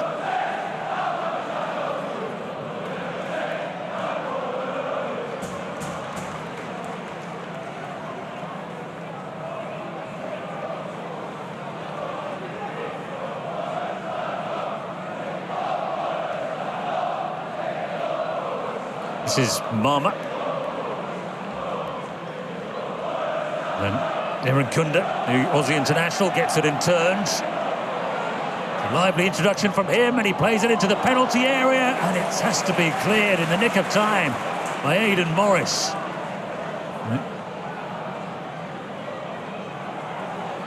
And now Kayembe.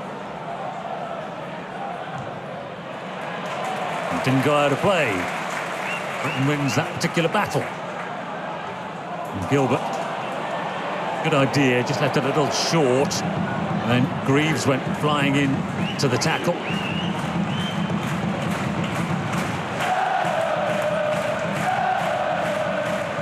It looks like it's certainly going to be an open second half with the substitutions. Watford pushing plenty of bodies forward. Middlesbrough looking to hit him on the counter-attack with their substitutions. Be surprised if we don't get any more goals. Well, I suppose that's just going to be a kiss of death on it. Yeah, what have you said?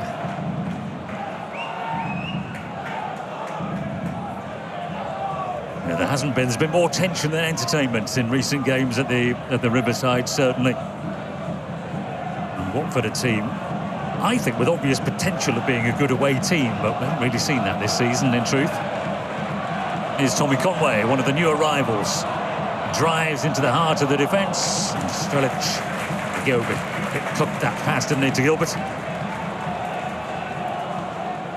I think when you look at Watford's team, it looks like they've still kept the back five with the wing-backs, 3 midfield and 2 strikers. Just a different personnel. I think it suited them quite well in this performance against Middlesbrough.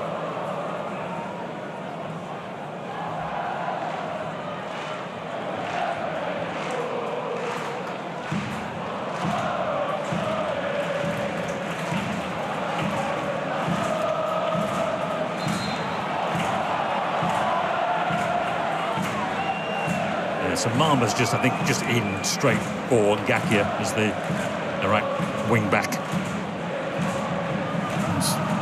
Hasseldine's first involvement just might have just caught Loser just after he played the ball.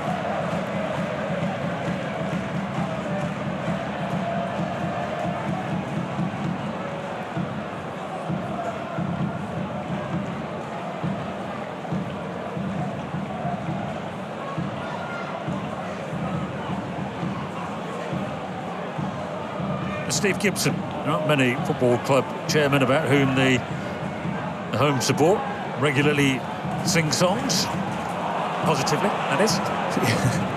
He's been a huge factor for the Middlesbrough Football Club, been there a number of years, put plenty of money into the training ground, into the team structure. Riverside being developed from Ayresome Park. Big servant of the football club. He'd be desperate for him to get back to the Premier League.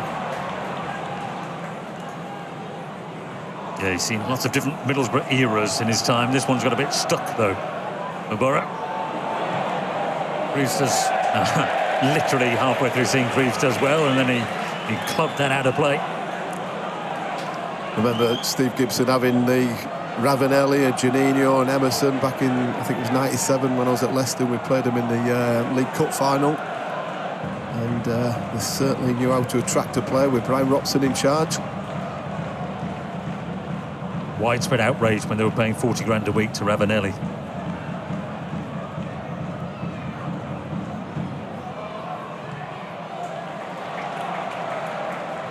Bowler wins a corner for his side.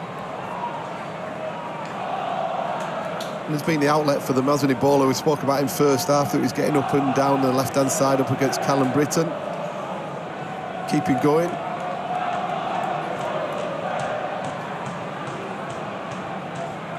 A loser with the corner now for Watford, still in this game.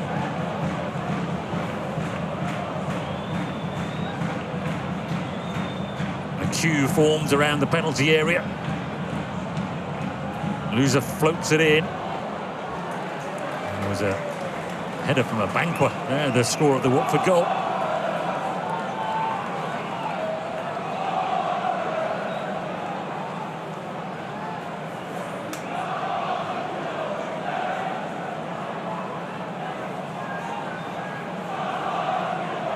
Be interesting what sort of summer that Watford have and the recruitment for next year's Championship attempt of promotion.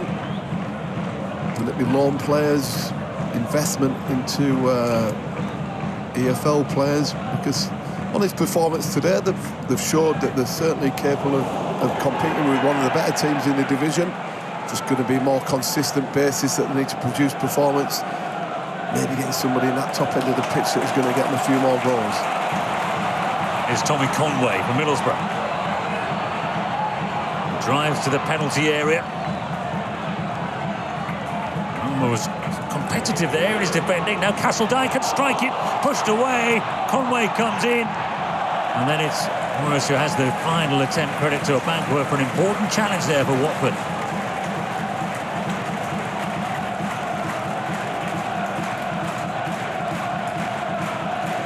Slight deflection. Keeper keeps an eye on it, palms it out into the right areas, not back into a red shirt, just off to the side. Banqua, as you mentioned, reacted really well. Had his defensive hat on after scoring so early in the first half.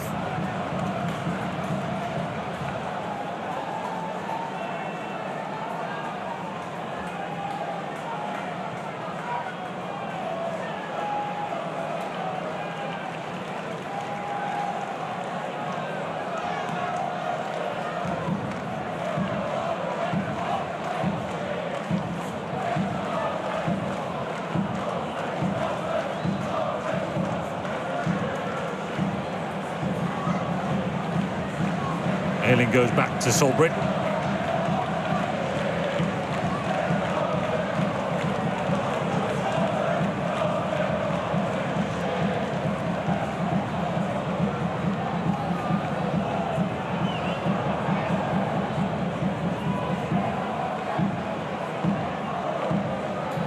Dubia's got really deep.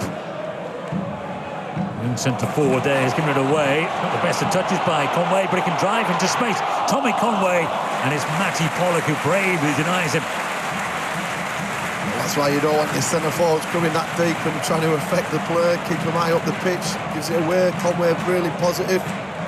Pollock shows his experience and his determination to stop Conway in his tracks, but Tommy Conway will be looking to add to his goal tally this year. I think if I was a Watford player, I'd be telling Doumbé just to play a little bit higher than dropping into the back three to receive it. Borough corner. 20 minutes probably to pay. And it comes to that penalty area again. Was there a hand there? There was. It's a penalty. Well, it was an extraordinary leap. And the referee, Adam Herchek, was staring right at it. Let's see it again. It's Target's delivery. And the flailing hand is from a banquet. Well, what a second half he's had. Yeah, it's certainly eventful.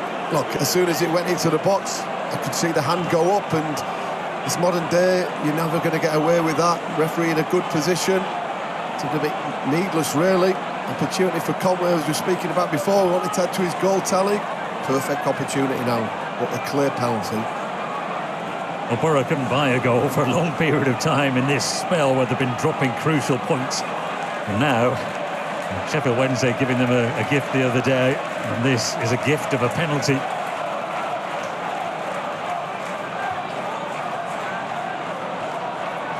And Tommy Conway just on the pitch. He's banged in a couple of penalties already this season. It's Conway against Selvik, and he scores. Tommy Conway accepts the gift from Watford, and Middlesbrough are looking very comfortable now with a 4-1 lead. Well, if you'd said 5 minutes before half-time on 74 minutes Middlesbrough would be winning the game 4-1, I think we'd all disagreed. Conway gets the opportunity to add to his tally, down to the goalkeeper's left. Give Middlesbrough the 4 goals at home that they've not had in a long, long time. Big confidence boost going into the playoffs. But certainly, at the latter stages of that first half, you didn't see this scoreline coming around. 11th goal of the season. The Scotland international striker.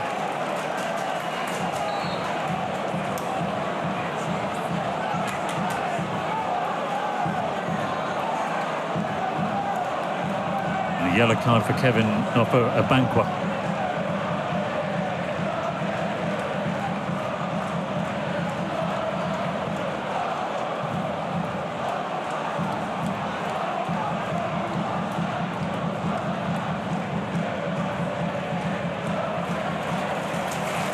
Excellent play by Castledine for Borough.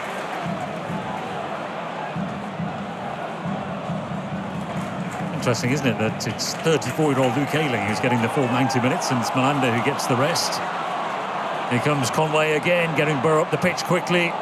Came off the defender then, it was Greaves, wasn't it? It's a corner for Borough. Well, they're playing with a lot more confidence than they have done in the last month or so at home.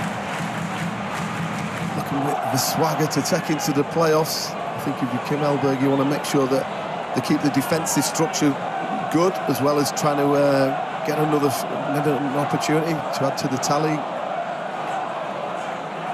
Urged on by the home support, who'd love a 5th goal. Goal difference could actually matter in that race for the top 2.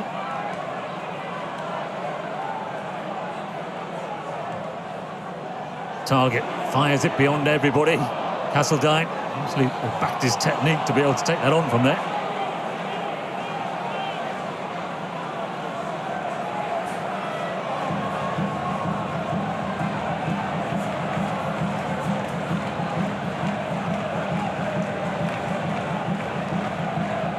Ipswich are still 0-0 with West Brom.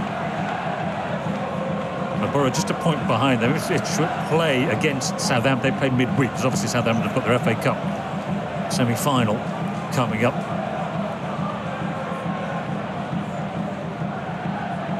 Here's Aaron Kunda, one of the mass of substitutes that came on midway through the second half.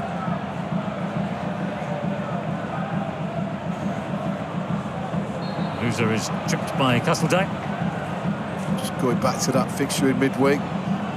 Middlesbrough supporters, Millwall supporters will be all desperate for Southampton to do them a favour. Now Marma drives to the byline. Pride clears, Dumbia collects it and then flops over to the ground. The referee says play. No, he's now stopping it, isn't he? I think he might book him here. No, he's offside.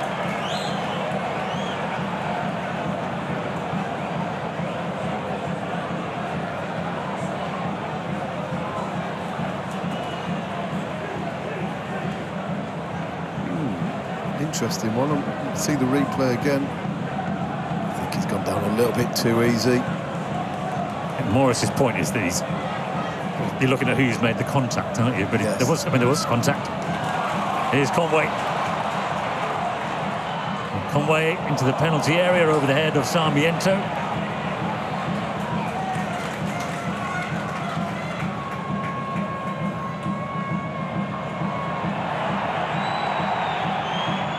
Well, there, Sarmiento to battle with Kayembe. Ends up as a throw to Watford, though. Kayembe is one of those players who'd love to be off to the World Cup. The Congo international. Made his part in their successful playoff games in March.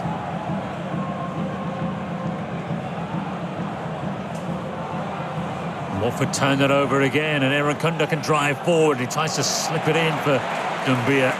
Usually he's not shy of having a shot, Nestori Aaron Kunda. He's been in the goals for Australia as well. Another one of these players who'd love to be playing in the World Cup in a few weeks' time.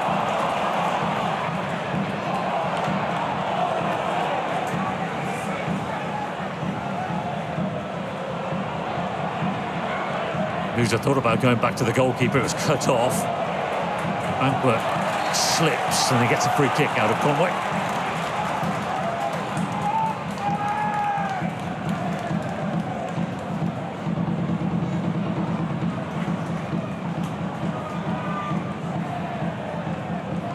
Kayembe. Bola. Might come to Dumbia. He finds Kayembe. And then it's Loser. Not afraid of going for goal, but it's well over the top.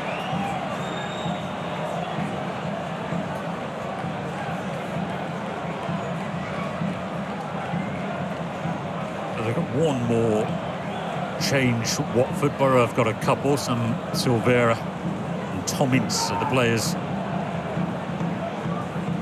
who will soon join us.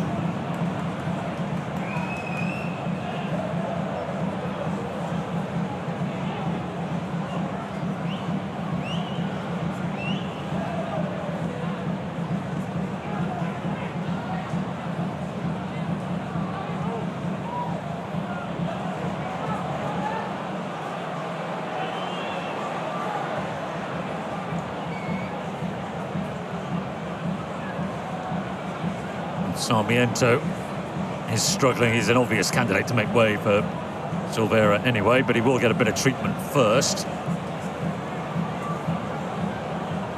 Not had a lot of game time, has he, really? That he's probably a bit fatigue creeping into them legs of his, and it'll obviously give Silvera an opportunity in the last 10 minutes or so to try and make an impact on the game.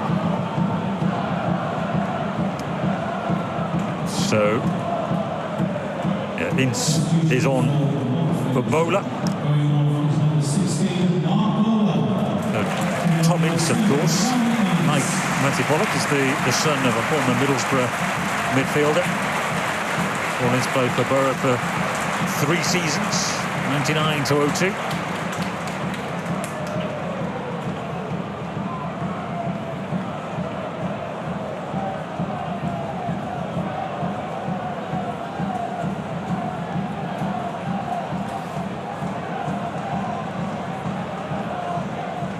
Cummins is 34, so a year younger than his manager.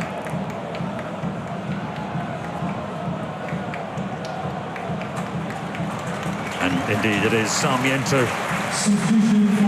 who goes on. Has he made the impact that he would have wanted today? I think first half he was one of them that wanted to be direct and take people on without really getting the final pass or the final cross to a Middlesbrough player, but I think you can give Watford defenders a bit credit for that. Look, he's 80-odd minutes in the tank will certainly help him, and if he's called upon next weekend, go out and produce again, or even in the playoffs, so valuable time for him. Yeah, running out of time to make their World Cup squad for Ecuador.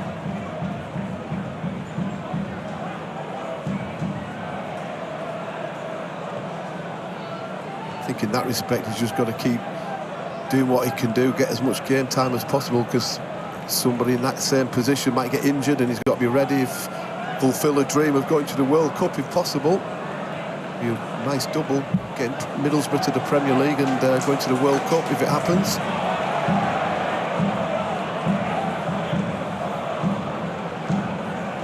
He's one man that Borough haven't protected, isn't it? Aidan Morris, who covers some ground, doesn't he? And has a huge influence on every game. He's one of them players that sort of are underestimated by people, who just sits and protects the back four or three and keeps things ticking along and getting to the key players in the more advanced areas. Gets the ball back, keeps it moving around.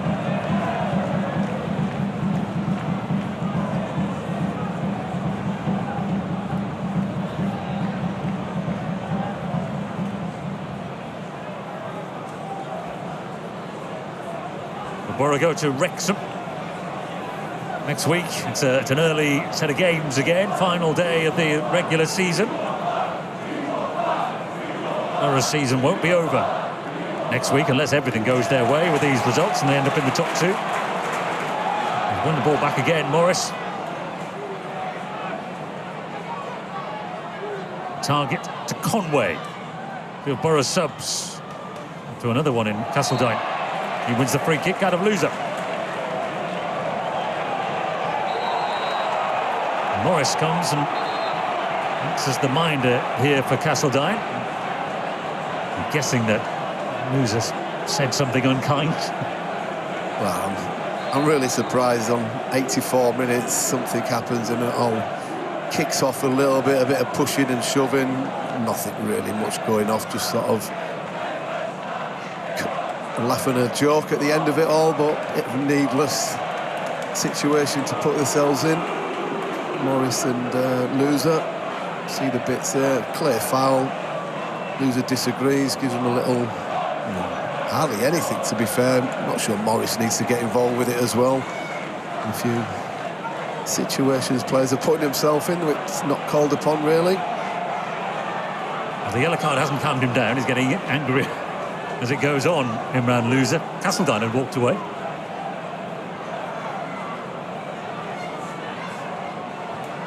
Bit of edge to a game that has been much more entertaining than when you look at some of the recent games involving these two teams you might have feared.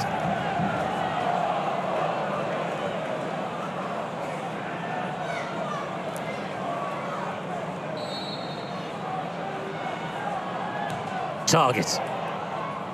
Away by Kayembe, comes to Castledine, well blocked by Ince.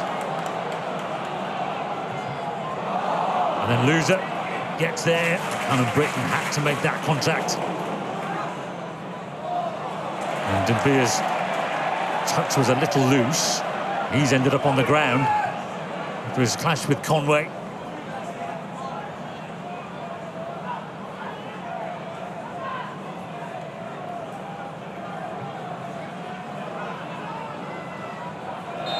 Offside against Othman Mama. That's one of them where, as a coach, you're really frustrated with your players. You're looking across the line, you can see everything there, and you decide to go too early. He only has to drop a little bit deeper, clear offside. Easy decision for the assistant referee on that near side. Well, have Borough rediscovered some momentum? It will be back-to-back wins. They went top February the 9th when they won at Sheffield United, and that was then the start of this collapse in form. The second half has belonged to Borough a lot more, hasn't it? Watford really rattled them many times in the first half, despite being 2-0 down. Yeah, they were very good. Watford first half, got the goal early in the second. You think, right, it's going to be game on now. Watford going to have a real good go at them and ask Middlesbrough questions. But they got that opportunity. Did Morgan Whittaker a couple of ricochets and fires them into 3-1, and then the penalty for Tommy Conway. It's made it a comfortable afternoon for Middlesbrough, even though they have had some uncomfortable moments throughout it. But as Kim Hellberg will be happy about will be that back-to-back home wins, momentum, goals scored for key players, game time for individuals. Be more than pleased with the performance.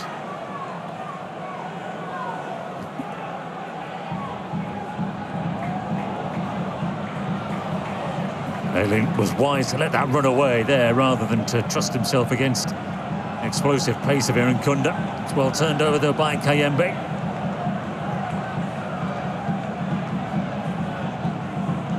Greaves.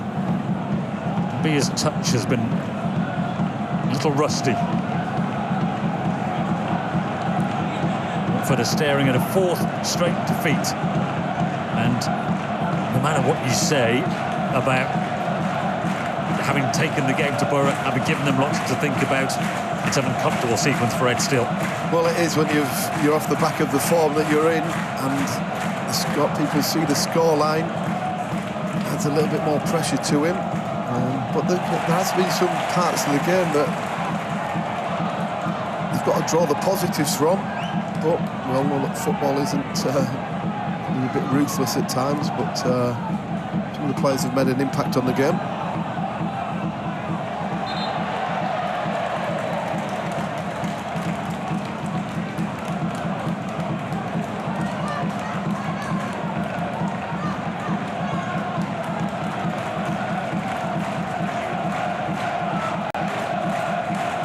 From the 90th minute.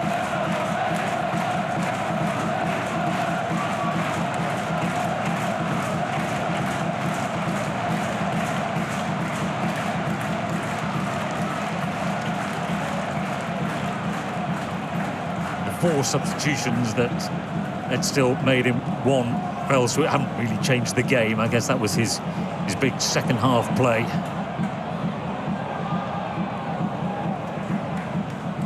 When you make substitutions 4 at a time, it can leave you a little bit disjointed.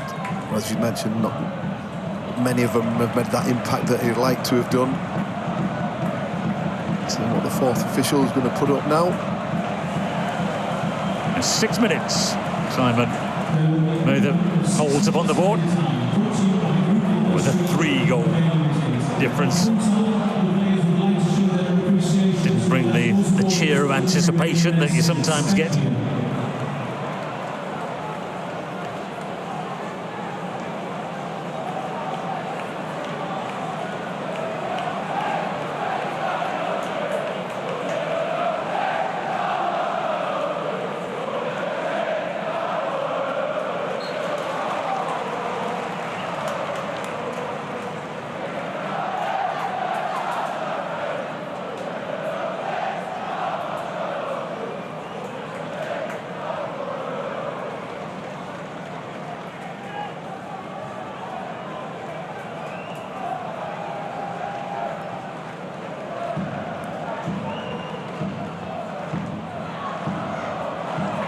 Nicely worked by Borough. And Strelic.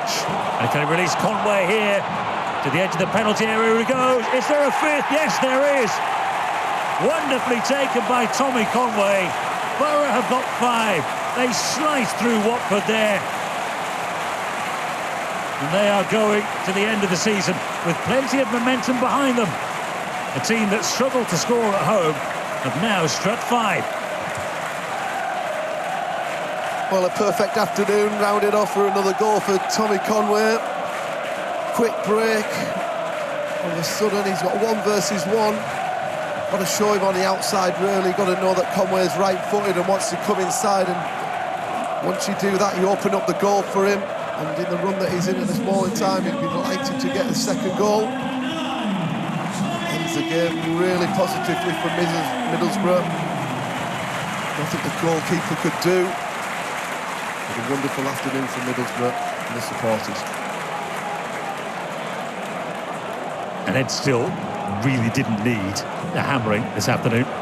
No, as we mentioned before, on 44 minutes we thought that this game was going to be a real tight affair. Goal just before half-time, give Middlesbrough that second goal against a run of players we mentioned. But they've been ruthless the second half, and it is an uncomfortable scoreline for Watford players and the manager.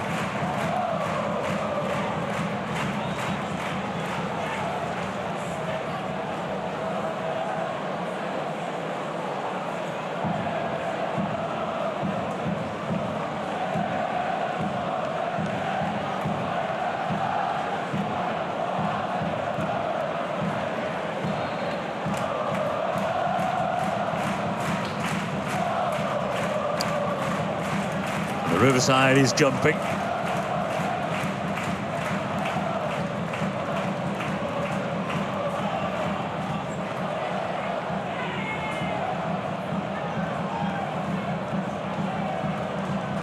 think that Middlesbrough supporters will be thinking, if we'd only scored 3 today and shared the other 2 or 3 around early part of the season, we might be automatic promotion, but that hasn't been the case. I do say if you're going to get promoted, going up, and you can guarantee it, going up by the playoffs is the best way to do it at Wembley, but the odd goal here and there against lesser opposition would have had Middlesbrough in a far stronger position, but it is what it is. I think that's the road to madness, isn't it, as a football fan, going through and say, if we'd scored that goal against them and that goal against them.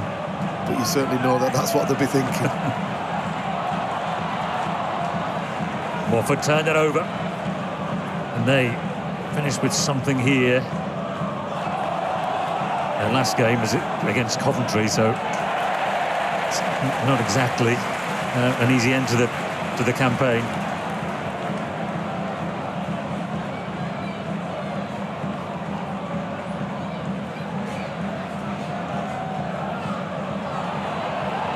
Mama goes down. So it's a wag of the finger. No free kick.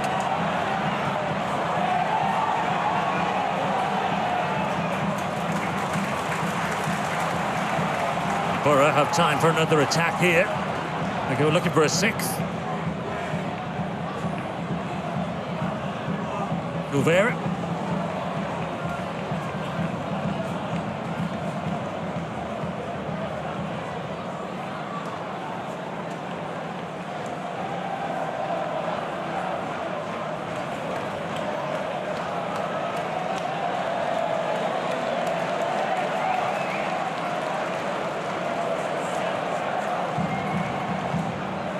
Some elements of Watford's performance has been sort of self-inflicted, hasn't it? Particularly the handball for the penalty at a time when you might have still felt that the game was there and up for grabs.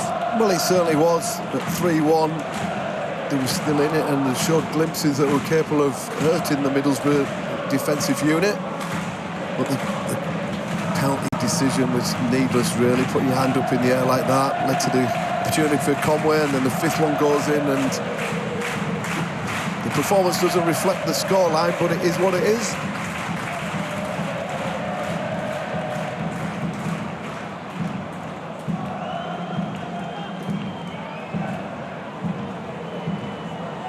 Morris winning the ball back. 96 minutes. Conway could fancy a hat-trick, couldn't he? And he's brought down, so Borough will probably have time for this free kick. It'll be the last play of the game.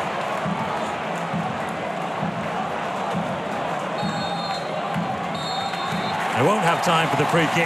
It is all over, and that is an emphatic victory for Middlesbrough, and a tough one to take for Ed still, and for Watford, who've lost 4 games in a row. The Borough don't know their fate at the end of this campaign yet. They're definitely in the playoffs, but could they yet sneak into the top 2? Tommy Conway got a couple, one from the spot as Borough ran rampant at the end of the second half. David Strelitz got his goal as well.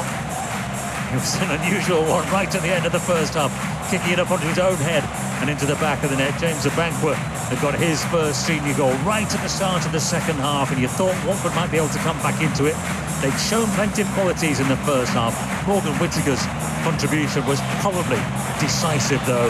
A super free kick to get Borough into an early lead, and he got another one in the second half, just shy of the hour. And Borough, who've been struggling for goals, have struck 5 against Watford, running rampant in the end.